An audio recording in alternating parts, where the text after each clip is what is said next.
కావచ్చు, రాజకీయంగా కావచ్చు, మీరు ఇంత ఎత్తుగా ఎదిగినాక మీరు కాంగ్రెస్ పార్టీ ఈ రాష్ట్రంలో లేనప్పుడు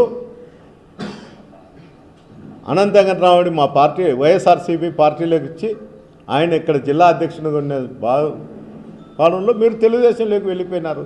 దానికి ఎవరు బాధ్యులు? అక్కడికి పోయినాక మీ నడవడికలు సరిగ్గా లేక, మీ ఆలోచనలు సరిగ్గా లేక, తెలుగుదేశం పార్టీ నాయకులు కూడా మిమ్మల్ని కోఆపరేట్ చేయలేకున్నారు. చేస్తే నువ్వు అందరినీ కూడా తిడతావు. తెలుగుదేశం వాళ్ళని విడిచిపెట్టావు, వైఎస్ఆర్సీపీ వాళ్ళని విడిచిపెట్టావు. నీకు పలుకుతే మంచోళ్ళు, లేకపోతే చెడ్డోళ్ళు. ఒక ఐపీఎస్ ఆఫీసర్ ఉన్నా కూడా తాడిపత్రిలో లా అండ్ ఆర్డర్ ప్రాబ్లం కాపాడలేని పరిస్థితి తయారైంది. ఎందుకంటే ఆయన వ్యక్తిగతంగా దూషిస్తాడు. మీకు తుపాకులు ఉంటే మా దగ్గర లైసెన్సులు ఉన్నాయి, మేము మీ ఇంటి దగ్గరకు రాగలుగుతాము అని. అంటే అతను చెప్తూ ఉంటాడు, మా ఇంటి దగ్గరికి వాళ్ళు వచ్చినారు, వీళ్ళు వచ్చినారని. అయ్యా, నువ్వు తాడిపత్రి కాన్స్టిట్యున్సీలో ఎంతోమంది ఇళ్లకు బీగాలు వేయడం చరిత్ర కూడా మీ కుటుంబానికి. అంతేందుకు పోలీస్ స్టేషన్కే మీ అన్న స్వయాన ఎంపీగా ఉన్నప్పుడు ప్రభునంద ఆశ్రమం ఘర్షణ జరిగితే 24 గంటలు స్టేషన్కి బేగు వేసిన చరిత్ర కూడా మీ కుటుంబానికి. ఇవన్నీ ఏంటికి చెప్తున్నా అంటే అతను ప్రతిసారి వచ్చినప్పుడల్లా తప్పుడు సమాచారం మీడియాకి ఇవ్వడము, రాష్ట్రంలో జేసీ కుటుంబానికి ఏదో పెద్దగా అన్యాయం జరుగుతుంది, అందరూ కూడా ఆడ వైఎస్ఆర్సీపీ వాళ్ళు ఏదో అన్యాయం చేసినారు, పాపం ఈరోజు అతను ఇంత సఫర్ అయిండుకొని ఇతను ఈ విధంగా చేస్తున్నాడని. అయ్యా, అతను ఎప్పుడూ సఫర్ కాడు. మీరు అందరి దగ్గర యాక్షన్ మనం సినిమాలలో చూస్తుంటాం. ఒక సినిమాలో ఒక హీరోనో లేకపోతే విలనో ఒక పాత్ర గురించి మాట్లాడేటప్పుడు చెప్తుంటాం.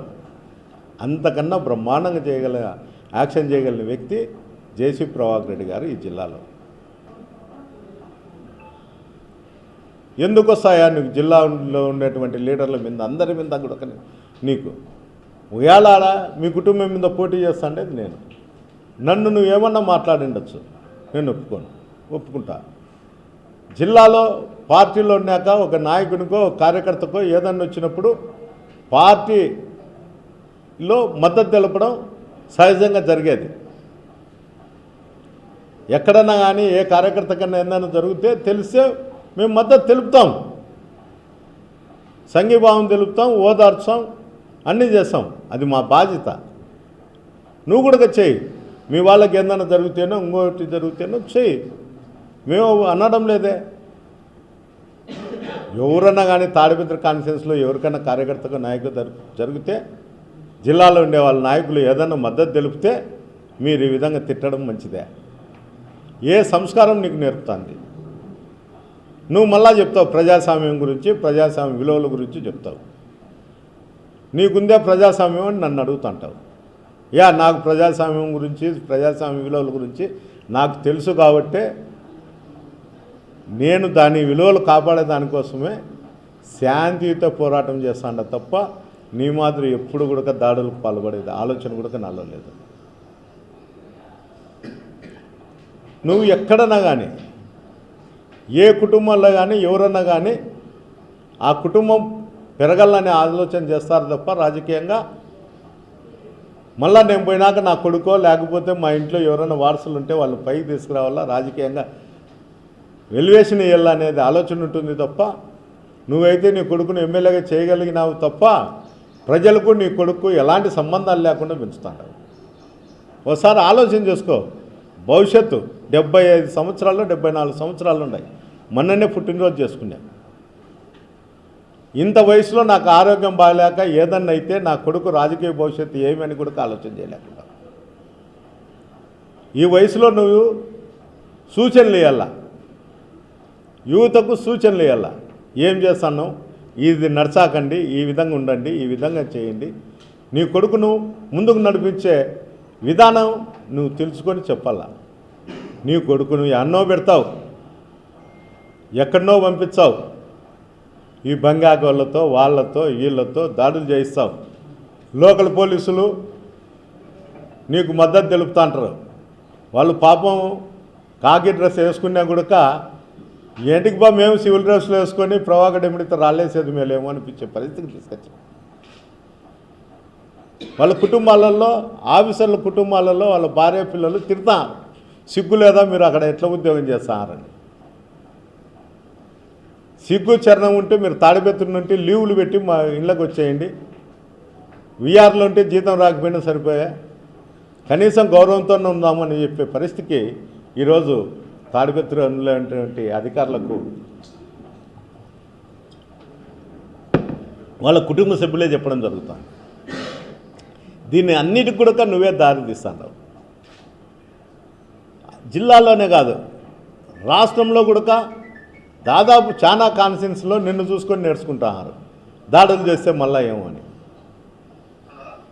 ఈ జిల్లాలో అందరూ కాన్ఫరెన్స్లలో శాంతియుతంగా ఎవరు పని వాడు చేసుకుంటూ ఎవరు పార్టీకి ఇచ్చినటువంటి ప్రోగ్రాంలు వాళ్ళు చేస్తూ ప్రశాంతంగా ఉంటే, నీకు ప్రోగ్రాం చేయాలంటే నిన్ను అడగాల్సిన పరిస్థితి వస్తుంది పోలీస్ అధికారులు. అయ్యా మా వైఎస్ఆర్సీపీ ఇన్ఛార్జ్ ఇక్కడ ప్రోగ్రాం పెట్టినాడు, స్టేట్ ప్రోగ్రాము, మేము పర్మిషన్ ఇవ్వాలా వద్దా అని. అంటే తాడిపత్రి కాన్స్టిట్యున్సీలో ఉన్నటువంటి అధికారులకు కానీ ప్రజలకు కానీ నీ కనుసలలో నడసలనా? నడచకపోతే వాళ్ళను నానా బూతులు తిడతారు. నేను ఛాలెంజ్ చేసి చెప్తాడా, తాడిపత్రిలో ఉండేటువంటి పోలీస్ అధికారులను ఏ రోజన్నా కానీ అన్నా సార్ అన్నాడా, ఒరే తరే నీ అమ్మ అన్నాడా? దీనికి సమాధానం చెప్పండి. మీ మనస్సాక్షి చేయి పెట్టుకొని చెప్పండి. ఎందుకయా మీ కుటుంబ సభ్యులు కూడా అక్కడ ఉద్యోగం వద్దు, మా ఇళ్ళకు రాండి, భార్య పిల్లలతో సంతోషంగా ఉండండి అని పిలుస్తానే కూడా మీరు రాలేదంటే, అక్కడ మీకుండేటువంటి గవర్నమెంట్ ఉంటే వచ్చే ఆదాయానికన్నా గంజా మటకా గ్యామ్లింగ్ పైన ఎక్కువ ఆదాయాలు ఉండేటువంటి గంజా హబ్బుగా తయారైంది తాడిపత్రి. 20 కేజీలు దొరికితే 10 కేజీలు పెడతారు, మిగతాది పెడతారు. మిగతాది పంచాయతీల కోసము ఇంకో దానికోసము వైఎస్ఆర్సీపీ కార్యకర్తలు ఏదన్నా కానీ వినకపోతే వాళ్ళ మీద గంజా కేసులు పెట్టి లోపలికి పంపించే దానికోసము అది స్టాక్ పెట్టుకుంటారు. లేకపోతే అది కూడా అమ్ముతారేమో నాకు తెలియదు. అయ్యా అధికారులకు నేను ఒకటే చెప్తా, మీరు ఖచ్చితంగా నేను ఇన్ఫర్మేషన్ వచ్చిన రోజు మీరు వచ్చి పట్టుకుంటామని చెప్తే నేను సిద్ధంగా ఉండా మీకు ఇన్ఫర్మేషన్ ఇచ్చేదానికోసం. మీ అధికారులకు తాడిపత్రుల నుండి అధికారులకు తెలిసే జరుగుతుంది, కానీ అక్కడికి ఉన్నటువంటి అధికారులకు జిల్లా అధికారులకు సంబంధమే లేదు.